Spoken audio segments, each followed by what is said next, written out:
looking at reinventing professional development as it happens in Douglas County, and we're putting things in different things, but we came up with 3 goals. I'm not going to give you a comprehensive look at what we're doing today. There's a lot to it, but I do want to talk about 3 initiatives that we put a lot of time into. And like I said, Dan McMenemy said, McGraw, we're going to tee this up real high for you as we come in with the teachers, because they're a living example of what we're doing in the district right now, and they're showing that it's working. So the first thing that we want to talk about is meeting the development needs of our classified employees. I'll talk a lot more about this. It's a big deal for our department right now, and we'll get to that in a second. We want to increase quality demand-based options. What I mean by that, it's not enough just to have a few options for people to take, but we need to make sure that these options that we have that are aligned to our strategic plan, that are aligned with all of our district work, we've got to ensure that we have enough capacity to engage a large number of our teachers in these courses. And finally, guess what? We're going to engage teacher and leadership roles. You've just seen a prime example of how that's happening right now in Douglas County. Sorry for we're doing Prezi now, and I did the colors. I figured this time at night we want to make it nice and bright and wake you up. So, but we're really about providing professional learning for all of the employees in Douglas County. It's not just the teachers, it's not just the leaders, it's all the employees. And one of the things that we want to talk about, you know, when you talk about our classified employees, when you look at it, you think about this. Bus drivers, first people to meet these guys in the morning. These kids are coming out the door. We've got school nurses, we've got cafeteria personnel. They're constantly engaged with our kids all the time. It's really important that we value the work that they're doing and provide them the proper training to be able to do what they're going to do in the best way possible. So we started out with some what we're calling essential trainings in things like, we have a lot of new employees. There is, you know, turnover amongst classified employees a little bit high, but it's important that we give them the essential skills to be able to do everything that they need to do to just make the job easier for all the people around it. Infinite Campus, Taleo. We have job-specific trainings for our health people, for our registrars. We're doing a lot more of that. We're also, when I was putting this together, we were trying to come up with a word, and I said, we've had explosive growth this year. And when you look at different things that we've done, in 2011 and 12, this is training for our EAs, our special education assistants, our educational assistants, those type people. And by the way, having them talk about all the acronyms that you're going to hear later, and this was wonderful, because I'm going to assume you've been there, but 2011-12, we trained 377 employees. 2012-13, 577, pretty good improvement in that. Okay, this 893 number that you're going to see, that's just July through November in terms of what we've done with our classified employees. It's explosive growth. I also want to talk about leadership opportunities. Dr. Fegman talked earlier about her advisement council. We take what our employees have to say very, very seriously. And there were 2 things that they talked about primarily. They said, well, we need to empower our employees. We have to be able to put our employees in a spot where we feel good about what we're doing and that we can help others within our profession. But secondly, they said, if we do that, we're going to communicate better. And communication will be better all the way across the groups. So we said, okay, what are we going to do? Well, we've got some things that we've had for a while. Peggy Mueller and her team in our office, I've got to give them an incredible amount of credit, because they're good at this. They're really good at this. And they've been running leadership academies for our classified leadership groups. This is their 6th group they've had this year. This is one of the biggest groups they've ever had. It's powerful work. We're giving these people the skills that they need to excel in their professions and to move further in their professions. It's quite powerful. This is brand new this year, and I think this is one of the big ahas of our year this year. We have a mentor program. And this mentor program, what we're basically doing is we're engaging people in the school. When people are new to the school, they've got somebody now. They're talking with them right now. They're engaged with them. One anecdote about this that I thought was really powerful.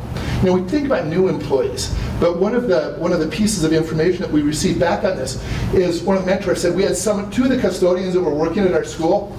They came and they'd been there at the school for 8 and 9 years. And they came in and they didn't know how to access the benefits system. They didn't know how to go in and use the website to fix basic things. They've been there we're doing it. We're taking advantage of the expertise of these people that we have within our staff, and we're using that expertise to make the entire staff better and stronger. trainer of trainers. We've trained 18 new trainers. It's all about, and I hate to say this, but we're in a school of 65,000 students, 7,000 employees, about half of them are classified employees. We don't want to have a whole ton of trainers downtown. We've decentralized. We're trying to move people into our groups. We've trained 18 trainers in different areas. This can be areas like bullying. It can be in areas like customer service. It can be different things around Infinite Campus, all the things that we have to deal with. But it's important that it's not just central. We disperse this all throughout the district. This is kind of interesting. Debbie McGee in Human Resource said, this year we're asking our classified employees to step up a little bit too and take a little bit more responsibilities in terms of the evaluations of the staff that they have within their offices. As a result of that, though, we have to train them to do that, and Debbie McGee and her group are working on that and giving them the skills to be able to provide that supervisor training that we have there. So a ton of leadership opportunities. That was bullet 1, right? We'll come into bullet 2, which was increase quality demand-based options. Dr. Fagan has like a magic number of 3 on this stuff. I've got to find one more way to mention it. But when we're doing this, we always talk about customized, personalized professional growth, but we also want it to be sustainable. We want it to last as we're going to go through this. But we said we wanted to grow our programs this year. And I want to show you some statistics on this. Course offerings, if you look back to 2009-10, we offered 177 different courses. Now we have different sections of those. If you look at this, it's about 3 sections of every course that we're doing that. If you look in 2012-13, 323 different courses that we offer in Douglas County for our employees. 734 different sessions. That's last year. This year, in the first quarter, we've already offered 150 courses, 350 sessions. Let's translate that into like people, because that's kind of what we really care about, right? When we're going to do that, in 2009-10, 5,900 employees. That's singleton, so some people could have taken 2 courses or 3 courses or whatever. Last year, close to 17,000 different people took courses. This year, 6,700 in 1 quarter. Trending towards about 25,000 individual courses. It's amazing in terms of the expanded opportunities that we've given people. We talked about these enduring understandings. Didn't it warm your heart a little to hear them talking about that when they're coming up here? We've got one. Leadership impacts improvement. So as a result of that, we did something last summer. We had a leadership academy. And I want to tell you, this leadership academy was big. About 350 teacher leaders. That's administrators and teachers. This was, and I like this, it wasn't a required program. It was voluntary. But what we did is we defined the objectives up front. We said, this is what you're going to be expected to do in the upcoming school year. Here's your expectations. We're going to try to help you do that. And I think you can see the group that just came from behind us. This is the genesis of that work. It came from this Leadership Academy. So we had 350 people that Andy Abner was very gracious to let us work at Rock Canyon High School. And we spent a week, 2 days with new principals and new teachers, 3 other days with their teams, mornings and afternoon sessions, basically talking about what are they going to do, what are their expectations for the next years, how are they going to set up their teams to meet those expectations. Now, beautiful old building that we're in. There's no snow there either right now. Okay, central delivery. That's where we've started in education. And the problem with that is it's expensive. When you do everything centrally, it's expensive to provide all this work. Plus, if you remember right, the first thing that I had talked about there was empowering teachers as leaders within their building. It doesn't do that. So what we're doing is we're moving to site leadership teams. We're moving this out to our schools with site delivery. We're taking this model, and let me give you a quick example before I get into the different groups. I'm taking an awful lot of credit within PD right now, but understand this has all been intense collaboration between our systems improvement with Dr. Sina Morgan, with Dana and Ted in World Class Education, with Chris and Dan in PK-12. Incredible amount of collaboration has been required to put these teams together. As a matter of fact, these different teams are overseen by different departments. But one thing that we did, I'll give you a quick example. We've been doing something, we've been developing resource courses around really important topics in the district. could be a backward planning type thing or a 4Cs type approach. But we develop a basic course that we then train trainers in those courses from the different buildings, and they take them to their schools and they customize them to meet the unique instructional models that they have within those schools. So they don't have time to do all the basic research. They don't have the time to do that. But if we provide the basic pieces for that, they're really good at putting those together. And then we work with the instructors to do that. These different groups, I don't have to go over very much what they're talking. They talked about that in the last group. The SILs, the curriculum instruction leaders, they're doing a ton of work with this, but there's 173 people in the district right now doing this work. If you look at the DALs, this is assessment. Okay, the first one was world class. This is assessment. About 98 teachers in the district are doing work on data analysis. Basically, what are we getting from this testing that we're doing? And quals they're the people that talk about what is quality assessment. Because I'm telling you right now, a lot of the assessment out there is not very good. Okay, but we're saying the stuff that we're going to use, we want to measure what matters most.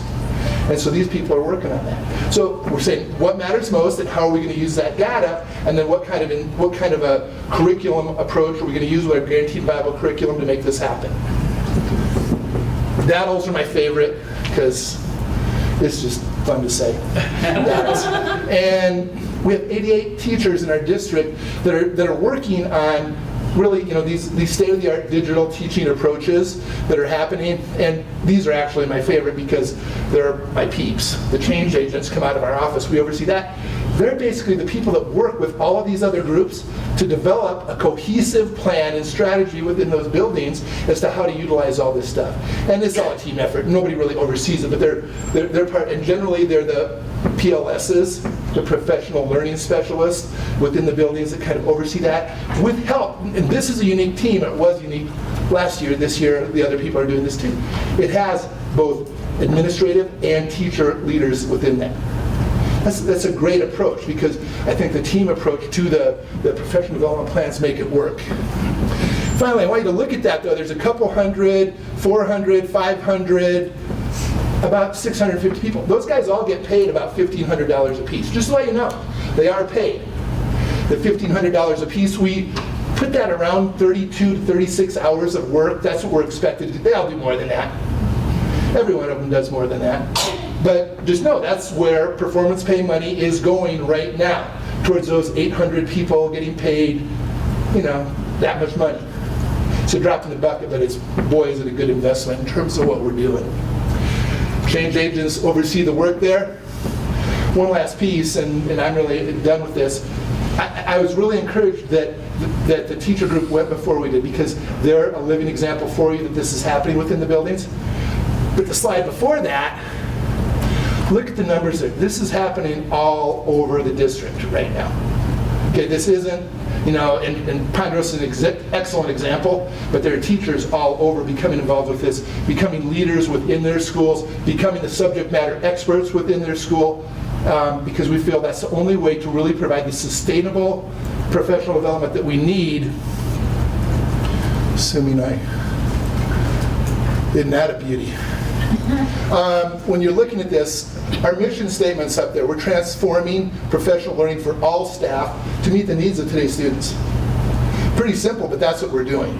And every single person, whether it's a classified employee, whether it's the administrator doing the work in the leadership conference, and they're doing intense evaluation work this year. They're doing that within the PK-12 team is doing a lot of work with that. Or the teachers they're tired, but guess what? They can do it. They're tired, but they can do it. So that's it. Any questions?